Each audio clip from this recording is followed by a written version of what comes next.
kind of my style. I like this. It's a fun record. I've heard the whole thing. It's great. Wanting and Waiting from the Black Crowes.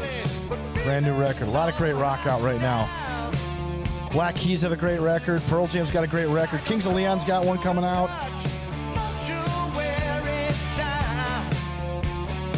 We need rock and roll to take back over. Yeah, man. I've always been a big fan of these guys, and then they got into that bitter fight for a while. The brothers. It was from what I had heard, Chris wanted 90%, but it was his new wife that's his manager. Don't forget, he has a kid with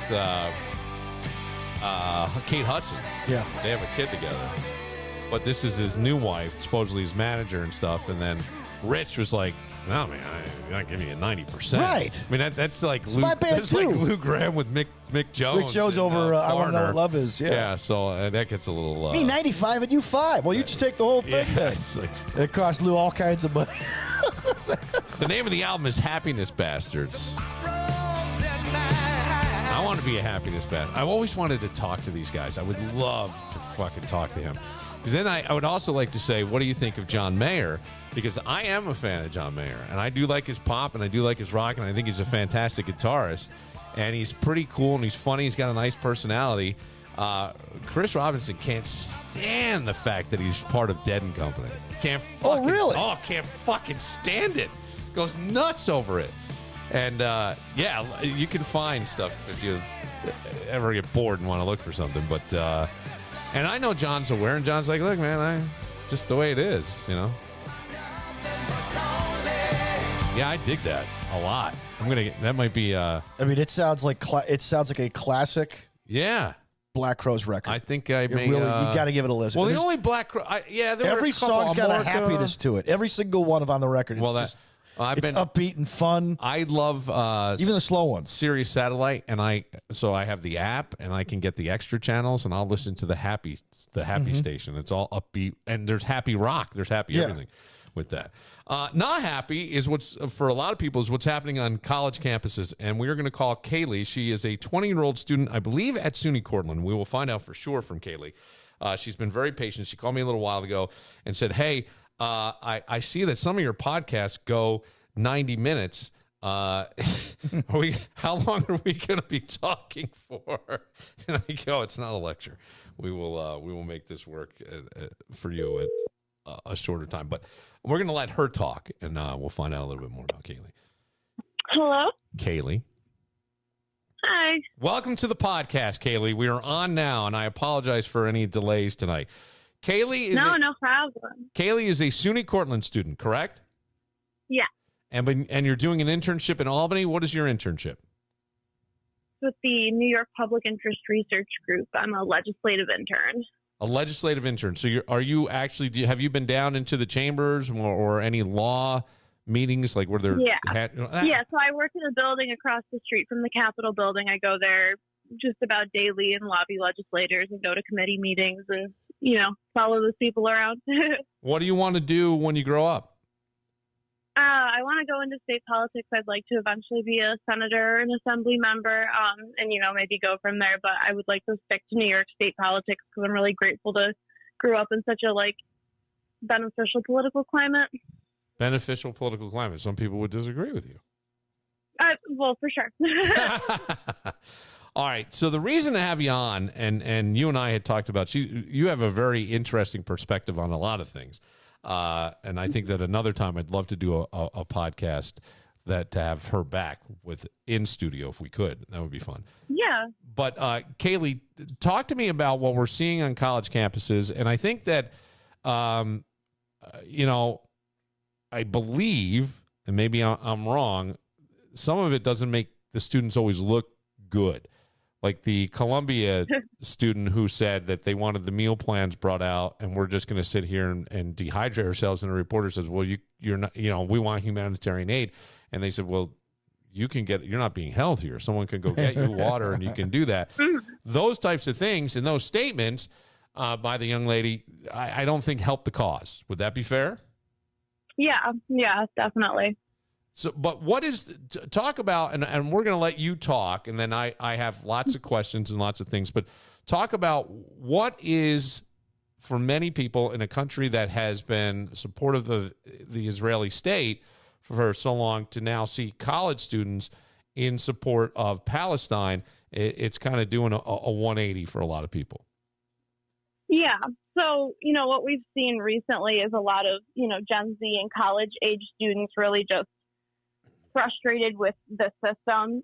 We're going into our third election year with people who, as a generation, generally, we don't love either candidate. And to have the Democrats, which have largely been who we expect to represent our perspectives on, things like this, are the people who are continuing to push on this narrative that the number of, Palestinian people who are being victimized versus Israeli people, it's just painting, a picture that's not based in reality. And so college students who are, spending all of their free time educating themselves and doing research, and, especially as a political science student, learning about the political history of countries other than America is something I'm so grateful to do. Hang on a second. College students aren't spending they're doing keg stands and not all their time. Bong hits. They're doing butt chugs. I was in college. I know. I'm kidding. But I don't know what a butt chug is. What's so great about this movement, yes, and this movement on college campuses with the encampment is we don't, see that sort of college culture as much when you look at these protests. You see a lot of students wearing keffiyehs, which are the scarves, and there's, a rule culturally, if you're wearing that, you shouldn't be drinking, you shouldn't be smoking, and it, creates a more pure, safe, appropriate, place for students to be, which really creates more frustration around the idea that people are really trying to make those students out to be the people doing the wrong. Okay. A lot of times when I would see, what are they called? I'll mispronounce. The scarves are keffiyehs. Keffiyehs, right? Mm-hmm. Whenever I've seen those, they were always associated, honestly, with terrorism. When I was a kid, that's who you saw taking over planes. I think when there was the bombing over Lockerbie, Scotland, I think we saw people in keffiyeh. I'm just saying, I think there's that. I want to, and we'll go back to this, but I want you to continue because. So what is it that the students are upset with, and what's the end game for them with the protests? Yeah, so the goal, I guess, of the students that are protesting on campus is to get each of their individual universities and institutions to divest from the war. And so by divest from the war, that means having the institution divest from military equipment and weapons and technology companies that are directly benefiting, the aid that the U.S. is sending to Israel. And then it also means companies that are providing aid specifically to IDF, the Israeli Defense Forces, to keep them alive and well as they occupy, Palestine and these people's homes. Okay. So, yeah, the goal is divestment. So, divestment. Now, divestment is not an easy thing. As I was telling you last night, I used to work for a guy who was in charge of the Harvard Endowment, and there were several people. And I don't know what the Harvard Endowment is today, but I can tell you back then, those guys were making like $5 million profits for themselves on handling the endowment. It could be $1 billion by now. I have no idea. All I know is that it's divested. So they would go in and they're buying companies and sometimes portfolios, and you're looking at, let's get into oil or let's get into not knowing maybe exactly where the companies are. So to pull out of that is nearly impossible at times. Like you'd have to sell off sometimes an entire portfolio of stuff to divest out. That I'm not sure that it's as easy as some of the students may think. Would that? Right.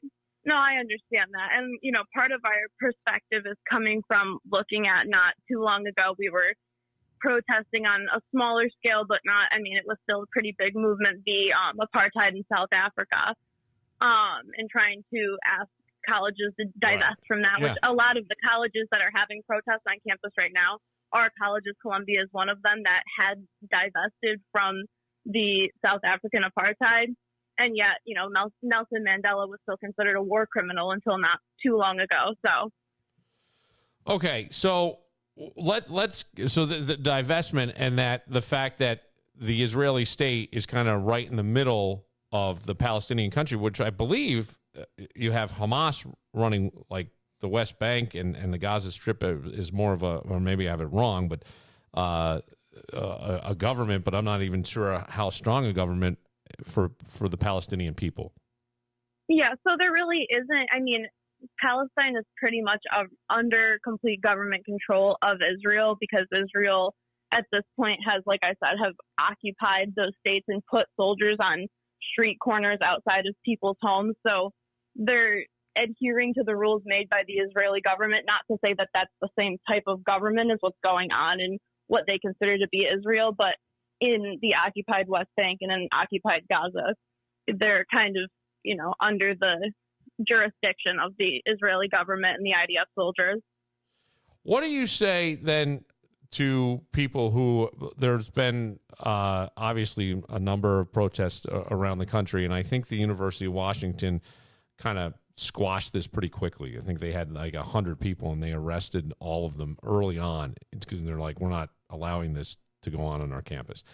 And according to the records, and I don't know how you could fudge this, so I just say that, only 20 of those arrested were students. 80 of those were not.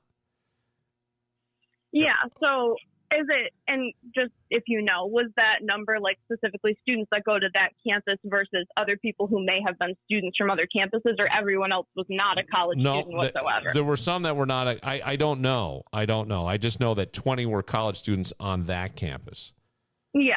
So, well, because especially as we're starting new encampments, because it takes so much commitment and so many people to do that, me personally and other friends of mine that go to these protests, they're getting reached out to by campuses that aren't the campuses that we go to because, you need a certain amount of like manpower to get something like that started. And so we're definitely calling on community members and people in the community around those colleges also who resonate with the movement to come help us and support us however they can. So, there's definitely been people who aren't students at the protest. So is there, some people, so there's a lot of theories out there and there's a lot of concern because there is talk of violence against Jewish students to the point where some schools are saying we can't guarantee your safety if you're of Jewish descent or of Jewish faith, that you should just go home.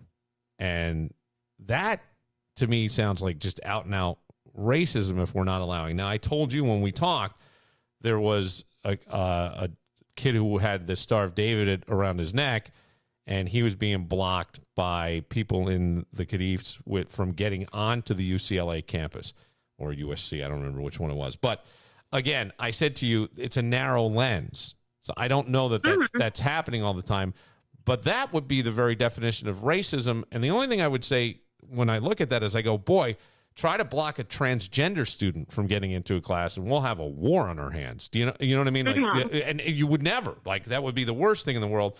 And is that a big problem in terms of what you're seeing? Is that becoming a bigger thing where now it's becoming where we're going to prevent people of Jewish faith who had nothing to do with anything, probably may have never even been to Israel themselves, just happen to be descendant. You know what I mean? I haven't been to Ireland, but I could be a citizen. I'm so Irish. You know what I mean? Like if all of a sudden people went, well, fuck Ireland, man. You and your Guinness, get out. I couldn't imagine that would be racist, correct? Right. No, so, and I think it's important that we don't, I think people, especially people who are trying to, gain traction in the movement, will try to push down stories like that just because it's obviously not helpful to us when that happens. But there's a lot of reasons that it happens. A lot of the time, like I said, I'm someone who follows the Instagrams of the individual students that are currently at encampments all over several campuses. I'm from Syracuse and they just started one there.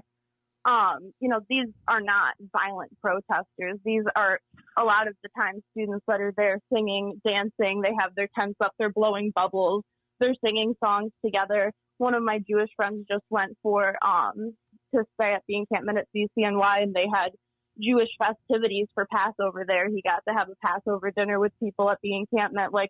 That's not the sentiment that the majority of these people are pushing. But another thing that I've seen in these videos is other students coming in, one individual student who will start chanting something that's completely not appropriate. And then you watch them get shut down. But that sort of, even if one person in a crowd of 1,000 people is saying something anti-Semitic, we still need to address that because that's still a problem. But I don't think it's something that's like widespread across, lots of students at lots of campuses. I think generally it's not the Jewish students that don't feel safe on campus. It's the Zionist students and the students who believe in Israel's, what some would call ethnic cleansing. And that's, a different thing than being Jewish and identifying with that. Okay, but so that's interesting that you would say Zionist and ethnic cleansing. So there are those that would say that you are protesting on behalf of a country that would not allow protests to happen. Right. Mm-hmm. You're protesting on behalf of a country that some of the people at the protest would be killed because they're either gay or transgender or black. And that, does that ever play into anybody's mind a little bit? Like, well, I don't want to support that. Well, no, I think that's a genuine perspective. I also think that as Americans, and I think, some people are more prone to want to care about some of the American ideals that we have here. And some of those things are really important. As someone who is LGBTQ+, I know that I couldn't go exist in a Muslim country and have that be okay. But it's about, spreading the ability to do that and the freedom to have that choice. We want to liberate Palestine to be able to do that. And so pushing for their freedom. We want their freedom of speech. Well, what are we freeing them from? Hamas? Palestine? No. Right, but Hamas would be the ones where there's very little tolerance. Can't do anything. If you're saying the Muslim religion is not so much accepting of Western ideals, that's a different cultural thing. And so I'm saying the country itself right now, under the rule that it has, is not accepting of those things. You couldn't do what you're doing in that country at this moment. Right. And yeah, I mean, and so I just say, to me, that's a little bit of a concern. And I understand what you're saying. The numbers do seem to shift a lot. On both sides, I'll hear 40,000 Palestinians were killed, or I'll hear 80,000. I don't know, and I have no way of counting. There are different numbers. Could there ever be, in your mind, a chance to say maybe we need to get Palestine a government where everybody could live in peace? Because I think, from what I understand about Hamas, and maybe I'm completely wrong and uneducated on this, but I get the impression that from the cradle to the grave, it's the Jews are evil. Yeah, I mean, I don't think that that's the perspective. Like I said, I have friends that are parts of, groups that are specifically Jewish people for Palestine, and people who are spending every day having their parents tell them that they're a race traitor because they support Palestine over Israel. But, it just comes down to, I think people have to believe in a right and a wrong. And I just think that a lot of us have come to the conclusion. You talk about the disparities in numbers. That disparity in numbers comes from between 30 and 40,000 Palestinians have been killed that we know of, but they're digging up mass graves. So we don't know. And that is a problem. But we know that it's an ungodly number. We know over 13,000 children have been killed. There's no way to defend that. Right, but look, this whole thing is an awful situation, and I think you speak very intelligently on it, and I like that we can have this, because I think sometimes to have a little contrast is good, right? I want to just point these 100%. Things out. So when you're saying that, I think that an argument back would be, yes, when there's a bombing, there's people killed, but what Hamas has done is taken babies and thrown them in ovens right in front of their moms. I mean, it almost sounds much, much more brutal. I'm not saying that either one, I guess I shouldn't say one's better than the other, but I go, there's something different about hitting a button, from miles away versus taking somebody and staring the mother in the face and throwing the kid. I don't know. It just seems like. I mean, yes. the reality is, you know, and like, I appreciate that perspective, because the reality is you and I aren't there, and I don't not know. I don't know. We don't know how bad one side could be or how bad the other side could be. But I do strongly, strongly believe that the American conservatives and the American liberals, as parties, as public people, the people who are speaking up are pretty much exclusively pro-Israel when it comes to our politicians and the people who represent us. And our institutions are coming out saying X school is in support of Israel. And that frustrates us because, you know, we don't, just because the institution and the politicians agree with that doesn't mean that we have to let that label be put onto us because we go to, you know, whatever college. So. Okay. I mean, I understand the sentiment and stuff. You know, when I look back at college protests over the years, and probably the biggest ones would be Vietnam, but that was really to keep America's involvement out. We're talking about a war that goes back to biblical times, and there are people that truly believe, Kaylee, they truly believe that what is happening here is like, it's almost as though Hamas, this is just a theory that people have out there. Maybe you've heard it, maybe you haven't, that they've almost made Israel the bad guy by getting sympathy for Palestine on college campuses, and that they're saying this is how Hitler got to power. Now, maybe that's an extreme example or not, but that is a theory that many people out there are looking and going, this is how that stuff begins, because people are there. And like I said to you last night, people are burning calories over a war that's gone on since biblical times. I don't know that they care that you're protesting. Right. And maybe they do. Yeah.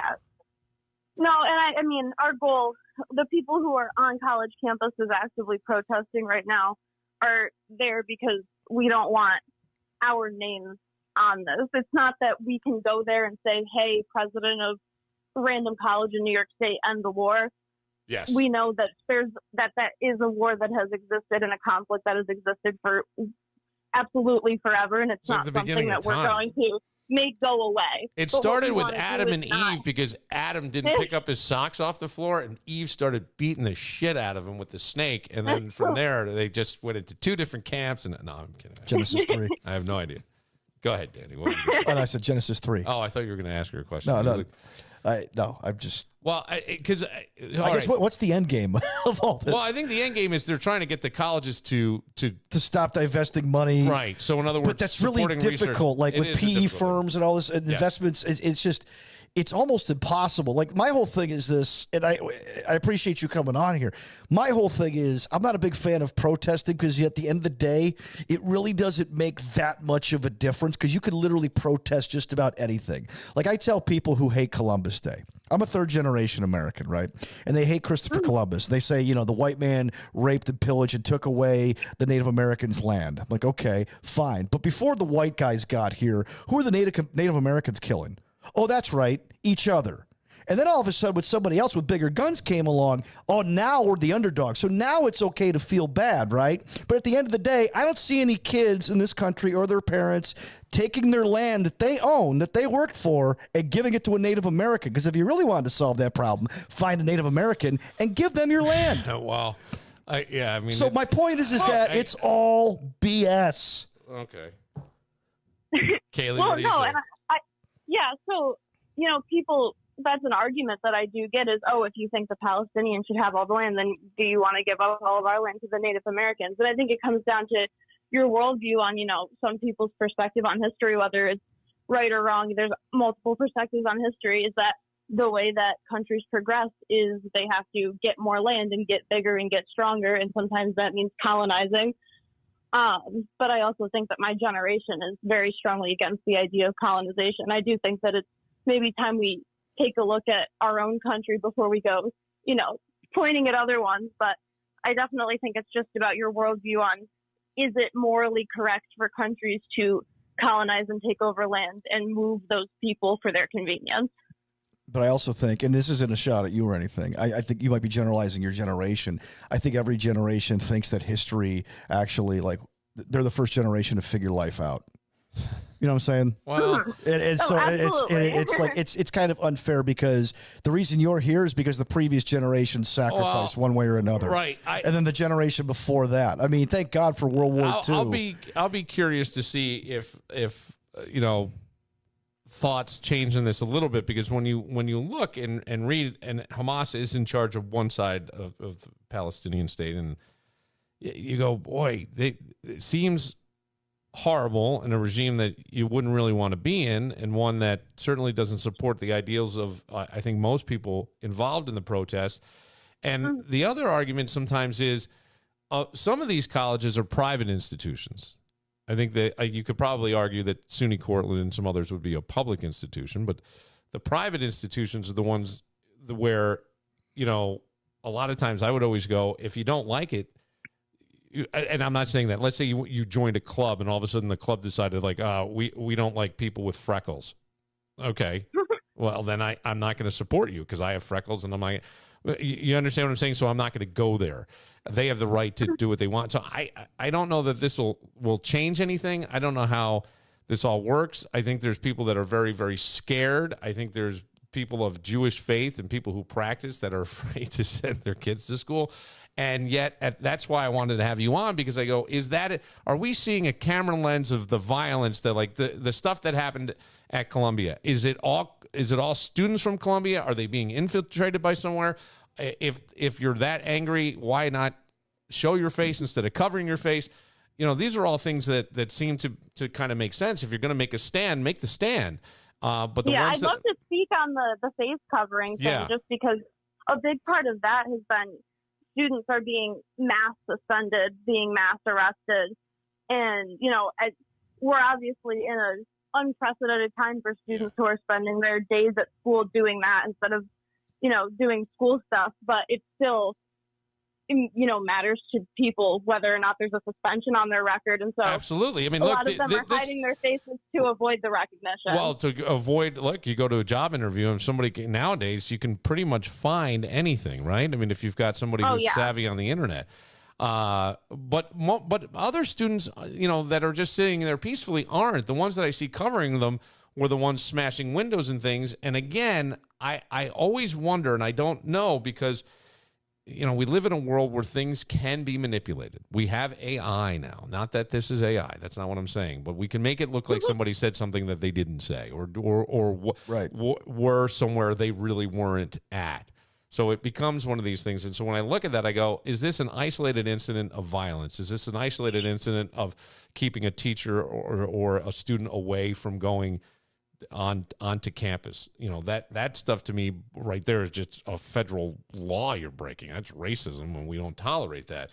And I think now the Senate, was it Danny, that's trying to put an anti-Semitic, the House, and then it would have to go to the Senate. It'll never get there. But the idea that there's anti-Semitism, is it how legitimate is that? If you're here telling me, hey, I'm a college student and we have if just because you don't support, we're not going to stop you. And if you are Jewish and you want to support, you're welcome. So it's not an anti-Semitic thing at all. No, it truly is not about people of the Jewish faith. I truly haven't come across that with any of the other protesters that I've met or spoken with. Yeah. All this stuff kind of confuses me, because I stand there and I go, if I were debating on whether or not I want to get involved in this, I would be like, I don't know. Can I get laid? No, I'm kidding. It's risky. No, absolutely. I would be debating, honestly, and I would also have to say, I'm not sure that I want to stand up and protest for a country that wouldn't allow me to stand up and protest in that country, right, that is going to commit horrific acts that will be equal to, or that the only country that is similar to America in terms of democracy, or as close to it as you're going to get in the Middle East, is Israel. But again, I'm not trying to say that makes them wonderful. That's not what I'm saying. But I go, I don't know that I could put my calories behind something with a people that I don't think really appreciate, care, or I don't know. It just seems, right. It seems. Well, and it's not even. It's good to be young, Kaylee. You get a lot of time to do this. No, but it gives you a chance. Yeah. Hey, look, it's all part of the journey, and it's part of the process. And having a belief and standing up for something is important. And being able to, as you have come on here, I think you spoke very intelligently about this. I may not agree with you, but I hear you and I hear your points. Mm-hmm. Can I ask just one question? I really appreciate you coming on and speaking so eloquently about this. Like, what do you have personally to lose by going out there and protesting yourself? What do I have to lose? Yeah. It's like, do you have anything at risk right now by going out there?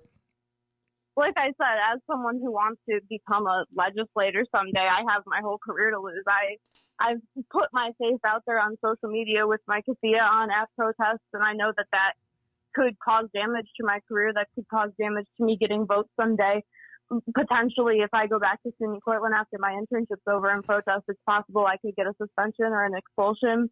I'm in really good standing at my school. I talk to the president of my school frequently. I care about my institution, but it absolutely could really have an effect on my education and my career if, something were to happen.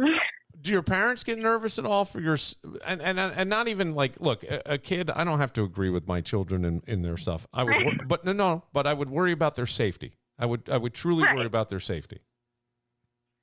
Yeah, I mean, no, when I told my mom I was going to the first protest, she was definitely nervous and was like, I don't know if that's a good idea. But the protests that I've gone to have mainly been marches. I went to the actual SUNY building where the SUNY chancellor stays, and a lot of the people who run the entire SUNY organization and not just one school.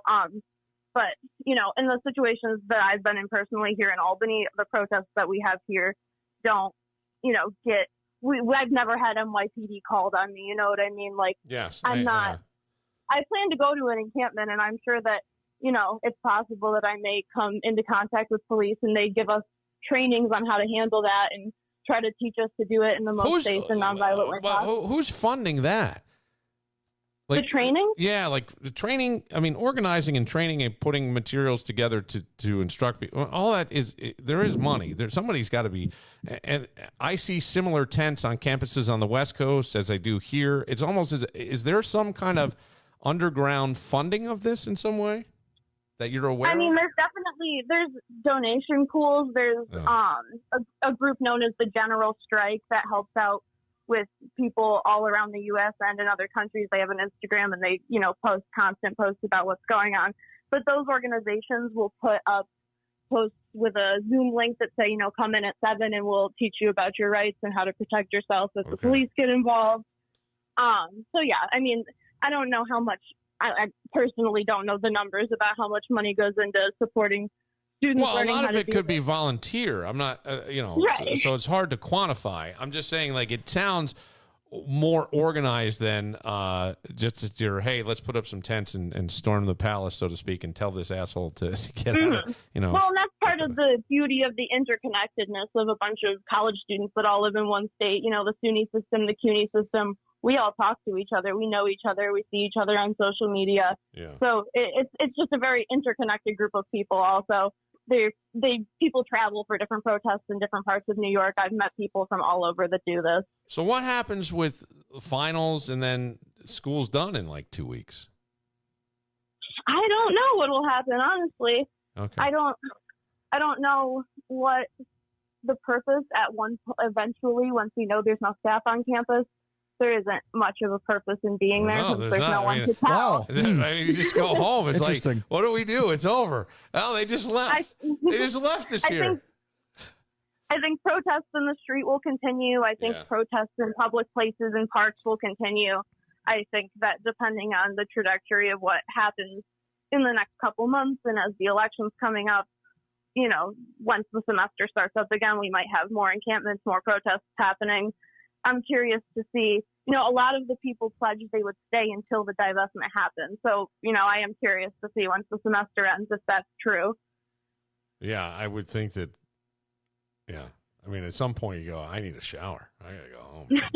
Yeah, well, and they start shutting down student resources on campus because they're in a state of emergency. So students don't have food and water and bathrooms to get to on campus. Right.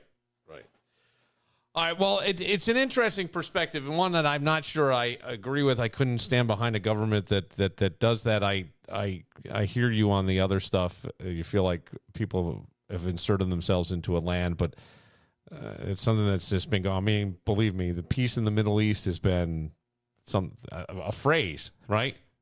I mean, you have family feuds, and somebody goes, "Oh, we have peace in the Middle East finally. Uncle Bob's coming for Christmas. Haven't talked to him in 20 years." You know, I mean, when we compare it to that, I'm just saying, like, I'm not sure that this shit's ever going to go away.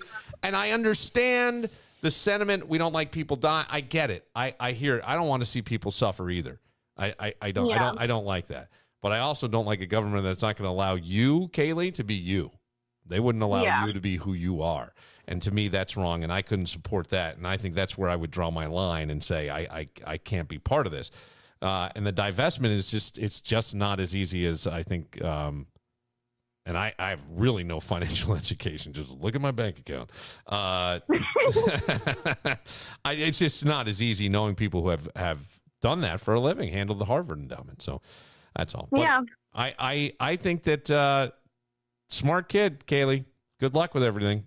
You certainly speak well, and you didn't shy away from anything. And I'll give you credit for coming on. We agree. You know, we may disagree on some of these things, but I would say at least if you were my kid, I go, well, at least they're thinking about it, right? There's thought behind it. No, I'm serious. Yeah. Instead of just following the herd, you gave answers. I like it. All right. Well, thank you. Well, we all just want peace. Hey, I want peace. Yes, at the end of the day, and that's what I'm saying. I almost feel like what's in charge of parts of Palestine needs to be gone. The Hamas is really like a terrorist group here. So let's find another, and let's see if we can find literally the proverbial peace in the Middle East. I think that most people feel like Palestine, as you were saying, is really under Israeli control, and that's what you're saying shouldn't be. Yeah. I mean, look, we've had similar situations. They tried to make a country called Yugoslavia. I'm not even sure if you were alive when they were around. They had a really shitty car called the Yugo. It was awful. Hell of a basketball team, though. But yes, that's true. But what you took was ethnic groups of people who could not, Serbians, and they just couldn't get along. And so eventually, Slobodan Milosevic was a widely talked about person. But the country went under because of this, and this has been something that, luckily in America, and I guess we've had our own versions of it to a certain degree, we haven't had to deal with. And you know what? It's part of your right as an American, go and protest. Just don't put the Palestinian flag up in America. Come on, man. Or any flag. Come on. It's America. It's America. Leave it there. Even if you don't burn it if you want to, but don't put the other one up. Does that make sense? You have the right to burn it. I got it. I understand it. The perspective of not wanting another country's flag explain that to me. I don't know if I get that. Well, it would be like try to put the American flag up in Palestine and see what happens. Well, yeah. Do you that's what I'm saying is if we're going to go so far as to fly this, then you better be able to do that over there, and I know you can't. No. So that would be my thing. We also don't. And by the way, we do fly other flags. The Canadian flag flies here. No, that's what I'm saying. Yes. I agree. But to put it up, to take down the American flag and put that one up, the only reason you have the right to protest is because you're on American soil. And I think that needs to be America great? A little bit respected. That's just, again, my opinion, and it's halfway between fact and fiction, so there you go. All right? All right. Yes. I would love to have you on a little more often. Oh, yeah. I find you interesting and smart. And you're cool enough to actually have a discussion with an open mind, which is important. Right. I'm so sick of people not wanting to have the conversation. Nothing will get done without the conversation happening. We have to stop being uncomfortable. That I agree with more than anything. We have said this about race. We have said this about a lot of things, and we don't, because I don't know why. And then I think a lot of times there is what I will call, and what many Buddhists would say, was a misperception, right? And so then you hold on to that misperception and you build walls in your mind where they don't exist. And so have you ever done this, Kaylee? Have you ever, and maybe you haven't, you're young and you seem maybe a little smarter than the rest of us. Have you ever had an argument in your head with somebody that never, ever really happened? Absolutely. Yes. I mean, we all do that. And I think that that's part of the problem, is that sometimes that's misperception. That's not really what that person meant. And there's so much communication now that's through text, which loses so much context in terms of 89% of conversation is lost in text. Yeah. And so I really think that there's many things. So to hear you say what you're saying, I that is awesome. And I hope that your entire generation agrees with you. Well, thank you. All right. Pleasure talking to you, Kaylee. Yeah, great talking to you guys. Thank you so much for having me on. Yep. Bye-bye. There you go. What'd you think today? Did I say anything wrong? No, I thought that was a very interesting conversation. It's an interesting I conversation thought she was very see upbeat. somebody. She wasn't a jack. I think she opened my eyes to some things that, like, hey, look, you got to remember, Dan, that some of these situations you see on the news is like maybe 5% of a situation. Well, what altogether. right. I don't want to be one of these people that's out there going, they're lying to you on the news. They're not. They're showing you something that happened. But the news is always had a phrase, what? If it bleeds, it leads. Right. So if we see the violence, if we see the sensational stuff, we're going to go for that. I mean, there's been a lot of things that have happened right in our area the last couple of days. But everybody's talked about the one sensational story. Right. The DA yelling at a cop in a garage. You know what I mean? So I think that there is that. So that's why I always say, we're seeing it through this lens. But what are we not seeing? What is the lens not showing us? Right. Right. Because we're not there. And I'm not, and I don't, I like people. I appreciate people who say, I don't know. And I don't know a lot, but I want to learn and I'm curious. And I'd rather learn from someone who's actively part of something as to why are you actively part of this? What is your end game with that? And I think we kind of got to that. All right. We're running long. I apologize. Remember the episode of Fresh Prince where Hillary goes, who's this Bosnia person I keep hearing about? I don't, but that was funny. We'll take a moment. But first...